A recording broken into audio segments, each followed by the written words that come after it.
కూడా, వారు ఆ తప్పు చేయడాన్ని బట్టి ఆ శిక్ష వారి మీదకి వచ్చిందని తెలుస్తున్నా కూడా మానవ బుద్ధి వంకరే అన్నట్టుగా ఈ యూదా ప్రజలు కూడా ఏం చేస్తా ఉన్నారు అని అంటే వంకర మార్గంలోనే నడుస్తూ ఉన్నారు.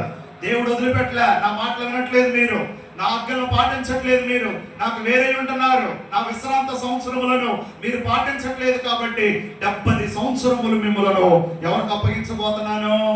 బబులోను సామ్రాజ్యాధినేతలకు నేను మిమ్మల్ని అప్పగించబోతున్నానని చెప్పి దేవుడు వారికి కూడా ఒక దండన తీసుకొచ్చాడు. ఆ బబులోను సామ్రాజ్య గొప్ప వీరుడు, గొప్ప ధీరుడు, ధైర్యశాలి, పరాక్రమము కలిగిన శాలి, గొప్ప యుద్ధ నైపుణ్యము కలిగినటువంటి శాలి, రాజు అయినటువంటి నెబుకద్నెజర్ అనేటువంటి వ్యక్తి ఈ యోధా ప్రజల మీదకి వచ్చేసి ఆ యెరూషలేము మందిరాన్ని పాడు చేసేసి ఆ ప్రజలందరినీ కూడా 3 దఫాలుగా బబులోనులో కొనిపోయాడు. పాడైపోయింది, మందిరం లేదు, ప్రాకారాలు లేవు, నివాసాలు లేవు,